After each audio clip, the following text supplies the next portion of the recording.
নমস্কার, দেখছেন নিউজ 18 বাংলা। মিমি রয়েছে আপনাদের সঙ্গে এবং এই মুহূর্তে একটু মুর্শিদাবাদের দিকে আমাদের নজর রাখতে হবে, কারণ মুর্শিদাবাদে দুপক্ষের মারামারি এবং আজ হাসপাতালে আহতদের দেখতে যান অধীর রঞ্জন চৌধুরী, প্রদেশ কংগ্রেস সভাপতি। অধীরকে ঘিরে ধরে গো ব্যাক স্লোগান দিতে থাকেন বিজেপি নেতা কর্মীরা। মেজাজ হারান অধীর, পাল্টা ধেয়ে যান কংগ্রেস নেতা। তুমুল উত্তেজনা ছড়ায় হাসপাতাল চত্বরে।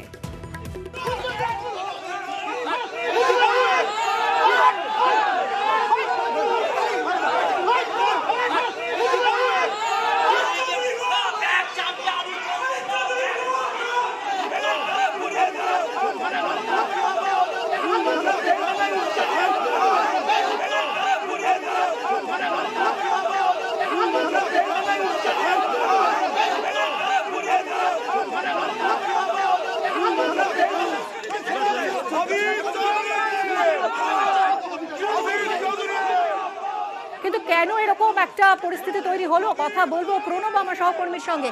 প্রণব, ঠিক কি ঘটেছিল, কেন এরকম পরিস্থিতি হলো?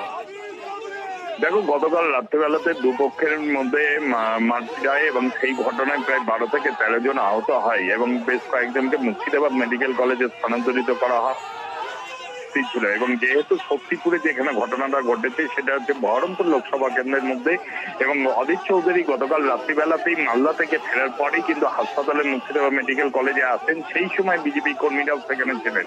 তারা অধীর চৌধুরীকে লক্ষ্য করে গো ব্যাক স্লোগান দিতে থাকেন। পাল্টাতে কংগ্রেস কর্মীরাও তাদের দিকে ধেয়ে যায় এবং পরিস্থিতি উত্তপ্ত হয়ে ওঠে। তারপরে বহরমপুর থানার পুলিশ গিয়ে পরিস্থিতি নিয়ন্ত্রণে নিয়ে আসে এবং অধীর চৌধুরী আহতদেরকে দেখা করে তারপর তিনি ফিরে যান। আহতরা এখন কেমন আছেন?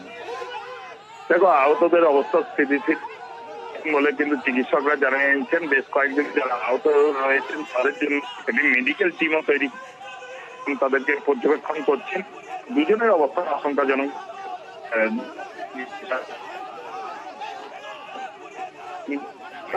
এখন কি এলাকার কি পরিস্থিতি শান্তিপূর্ণ?